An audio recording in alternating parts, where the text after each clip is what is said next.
इस वीडियो में cold chisel के बारे में पूरी जानकारी लेंगे। जिन पॉइंट के ऊपर आज डिस्कशन करेंगे वो है introduction of chisel, material of chisel, classification of chisel, use of chisel, types of chisel, cold chisel, hot chisel, flat chisel, cross cut और cap chisel, half round notch chisel, diamond point chisel, web और punching chisel, angle of chisel और chisel की क्या क्या precaution लेनी चाहिए, इस बारे में हम लोग विस्तार पूर्वक जानकारी हासिल करेंगे। दोस्तों, इस वीडियो को पूरा देखें और अंत तक देखें और चीजल को अच्छी तरह से समझ लीजिएगा। इसके पहले हमने बहुत सारे फिटर ट्रेड के वीडियो बनाए हैं और साथ साथ इंजीनियरिंग ड्राइंग के भी वीडियो बनाए हैं। वो सभी प्लेलिस्ट में दिए गए हैं, उन्हें आप जरूर देखिएगा और ड्राइंग और थ्योरी अच्छी तरह से समझ लीजिएगा। दोस्तों, अगर आप नए हो, चैनल को अभी तक सब्सक्राइब नहीं किया तो अभी सब्सक्राइब, लाइक और शेयर करना ना भूलेगा। और ऐसे ही नए नए वीडियो की सबसे पहले नोटिफिकेशन पाने के लिए बेल आइकन पर क्लिक जरूर कीजिएगा। तो चलिए दोस्तों, अब हम जानते हैं इंट्रोडक्शन ऑफ चीजल। चीजल एक प्रकार का कटिंग टूल है जिसका प्रयोग सरप्लस मटेरियल, मतलब अनावश्यक जो मटेरियल होती है उसको काटने के लिए किया जाता है, जिससे हम फाइल या हैक्सा के द्वारा आसानी से नहीं काट सकते। ऐसा मटेरियल हटाने के लिए चीजल का प्रयोग किया जाता है। इसका प्रयोग जो थीन शीट होती है, पतली शीट को दो या दो से अधिक भागों को काटने के लिए भी किया जाता है। इसके द्वारा कटा हुआ हिस्सा जो होता है अधिक शुद्ध नहीं होता। विशेषकर इसका प्रयोग कार्य को जल्दी करने के लिए किया जाता है। कार्य के अनुसार यह कई आकार और साइज में भी उपलब्ध होते हैं। मटेरियल ऑफ चीजल, चीजल कौन से धातु से बनाई जाती है, इसके बारे में जानकारी लेते हैं।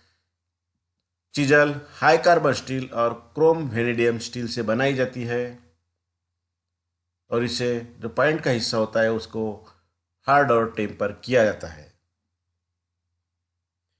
कटिंग का जो हिस्सा होता है लगभग 25 से 35 मिलीमीटर तक हार्ड और टेम्पर किया जाता है। बाकी जो बॉडी होती है हेक्सागन या ऑक्टागन में होती है उसको हार्ड और टेम्पर नहीं करते।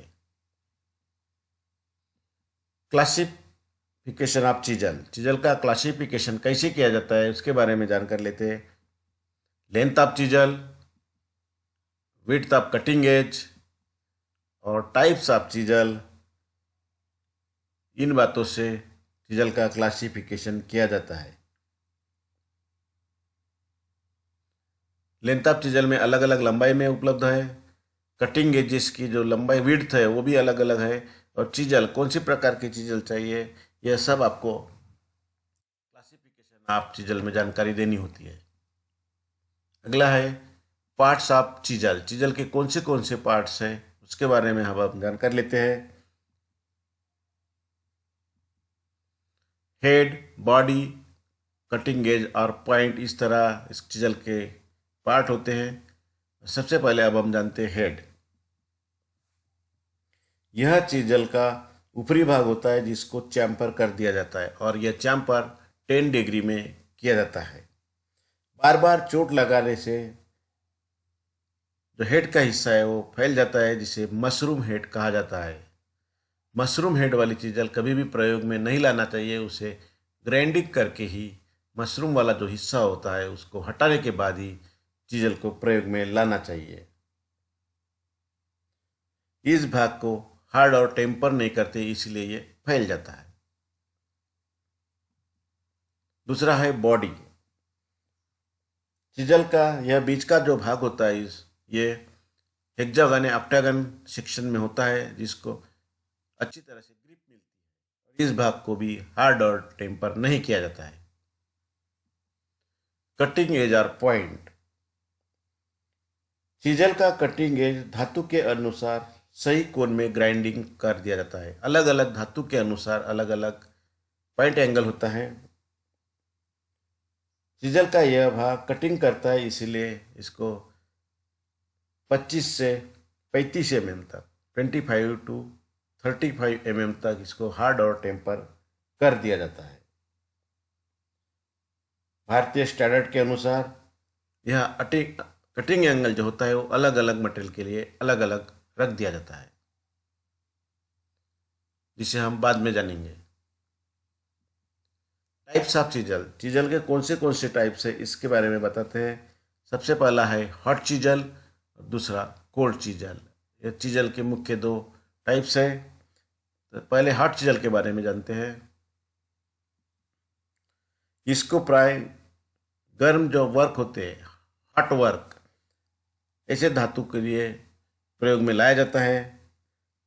इसका प्रयोग ब्लैक स्मिथी सेक्शन में ज़्यादा कर दिया जाता है और इसको टेम्पर करने की कोई आवश्यकता नहीं होती। दूसरा है कोल्ड चीजल। इस प्रकार की चीजल प्राय प्रत्येक जो शाप में किया जाता है, हर एक शाप में इस चीजल का प्रयोग किया जाता है और खास करके इस चीजल का प्रयोग फिटर सेक्शन में बहुत ज़्यादा किया जाता है, जो अलग अलग आकार में और लंबाई में पाई जाती है। Types of cold chisel, cold chisel के कौन से प्रकार हैं इसके बारे में जानकारी लेते हैं। सबसे पहला है फ्लैट चीजल, क्रॉस कट और cap chisel, half round notch chisel, diamond point chisel, वे बार पंचिंग चीजल। इस तरह कोल्ड चीजल के मुख्य 5 प्रकार होते हैं, जिनका हर एक का प्रयोग अलग अलग होता है। उसके बारे में भी अब हम जानकारी लेते हैं। सबसे पहले हम जानेंगे फ्लैट चीजल के बारे में। इस प्रकार की चीजल वर्कशॉप में साधारण कार्य के लिए, जनरल पर्पज के लिए इस चीजल का प्रयोग किया जाता है। इसका कटिंग एज जो होता है वो कॉन्वेक्स रखा जाता है, जिससे कटिंग करते समय उसके जो सिरे होते हैं तो वो मटेरियल में घुसते नहीं और कम ताकत से आसानी से कटिंग हो जाती है। भारतीय स्टैंडर्ड के अनुसार फ्लैट चीजल 100 mm से 400 mm तक लंबाई में पाई जाती है और इसकी कटिंग एज की जो चौड़ाई होती है वो 16 mm से 32 mm तक पाई जाती है और इसका प्रयोग जनरल जनरल पर्पज के लिए किया जाता है। क्रॉस कट और कैप चीजल, इस प्रकार की चीजल का प्रयोग कीवे और ग्रू बनाने के लिए प्रयोग में लाया जाता है। बड़ी सरफेस पर फ्लैट चीजल का प्रयोग करने से पहले इस चीजल से ग्रू बनाए जाते हैं, जिससे फ्लैट चीजल आसानी से प्रयोग में लाई जाती है। इस चीजल का फोर्जिंग किया हुआ पीछे का जो हिस्सा होता है वो थोड़ा सा पतला और कटिंग एज की ओर कुछ चौड़ा होता है, जिससे इस चीजल के द्वारा कटिंग करते समय क्लियरेंस मिल जाता है और चीजल फंसती नहीं है। भारतीय स्टैंडर्ड के अनुसार यह चीजल 100 mm से 400 mm तक लंबाई में पाई जाती है और इसके कटिंग एज, इसकी चौड़ाई जो होती है वो 4 mm से 12 mm तक पाई जाती है। हाफ राउंड नोच चीजल, इस प्रकार की चीजल का अधिकतर प्रयोग बियरिंग के अंदर आयल ग्रू बनाने के लिए किया जाता है। इस चीजल का प्रयोग ड्रिलिंग करते समय ड्रिल के आउट सेंटर को सेंटर में लाने के लिए भी किया जाता है। भारतीय स्टैंडर्ड के अनुसार यह चीजल 150 mm से 250 mm तक की लंबाई में पाई जाती है और इसकी कटिंग एज की चौड़ाई 2 mm से 16 mm तक पाई जाती है। अगला है डायमंड पॉइंट चीजल। इस प्रकार की चीजल का कटिंग एज भी आकार का होता है। इसका अधिकतर प्रयोग भी आकार के ग्रू काटने के लिए और कॉर्नर को साफ करने के लिए इसका प्रयोग किया जाता है और साथ साथ खुदाई करने के लिए भी इसका प्रयोग किया जाता है। कभी कभी इसको प्रयोग कास्ट आयरन के पाइप काटने के लिए भी किया जाता है। भारतीय स्टैंडर्ड के अनुसार यह 100 mm से 400 mm तक लंबाई में पाई जाती है और कटिंग एज की चौड़ाई जो होती है वो 6 mm से 16 mm तक पाई जाती है। वेब चीजल और पंचिंग चीजल, इसी को पंचिंग चीजल कहते हैं। इस चीजल का प्रयोग जब कोई अतिरिक्त मटेरियल हटाना हो बीच में का, तब चेन ड्रिलिंग किया जाता है और वो चेन ड्रिलिंग को जो किया हुआ हिस्सा होता है उसको हटाने के लिए इस चीजल का प्रयोग किया जाता है। इसे वेब चीजल और पंचिंग चीजल कहा जाता है। एंगल ऑफ चीजल, चीजल के अंदर कौन से एंगल होते हैं और उनका प्रयोग क्या क्या होता है, इसके बारे में अब हम जानते हैं। इसके प्रकार जो इसके जो प्रमुख जो एंगल है वो है point angle, inclination angle, clearance angle और रेक एंगल। इस तरह से इसके एंगल पाए जाते हैं। पॉइंट एंगल के बारे में आपको हमने बताया है, हर एक मटेरियल के अनुसार रखा जाता है। और इंक्लिनेशन एंगल जो होता है वो हम चीजल किस एंगल में होल्ड करते हैं, वर्क पीस, और जो चीजल होल्ड करने का जो एंगल होता है उसको इंक्लिनेशन एंगल कहा जाता है। और क्लियरेंस एंगल, चीजल के जो पॉइंट एंगल होता है उसका निचला हिस्सा और वर्क पीस, इसके बीच में जो एंगल बनता है उसको क्लियरेंस एंगल बोलते हैं।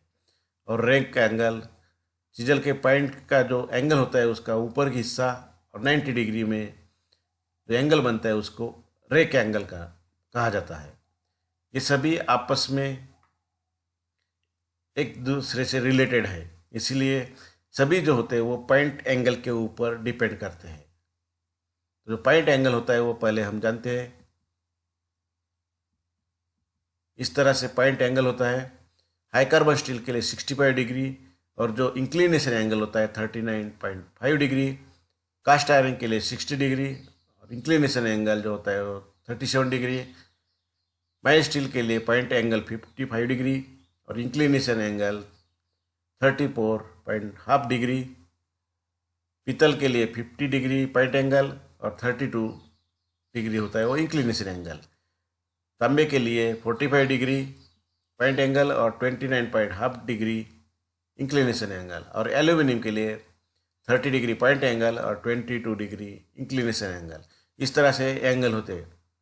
इसमें आप देख सकते हो कि जो सॉफ्ट मटेरियल है उसके लिए इंक्लिनेशन एंगल कम रखा जाता है और हार्ड मटेरियल के लिए इंक्लिनेशन एंगल ज़्यादा रखा जाता है। और इसका रिलेशन आपके क्लियरेंस एंगल में होता है।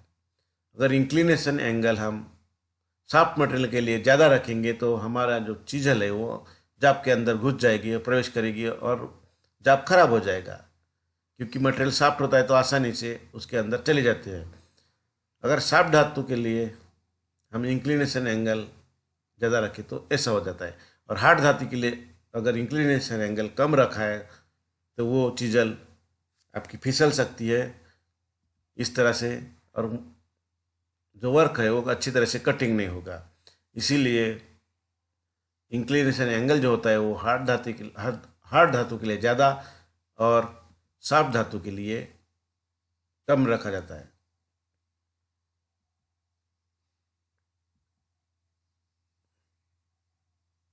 अब हम जानते हैं इसके प्रिकॉशन के बारे में। चिपिंग करते समय चीजल के क्या क्या प्रिकॉशन लेने चाहिए इसके बारे में अब हम जानकारी लेते हैं, क्योंकि ये बहुत बड़ा एक कारण है समझने के लिए आपको कि चीजल की क्या क्या प्रिकॉशन लेनी चाहिए।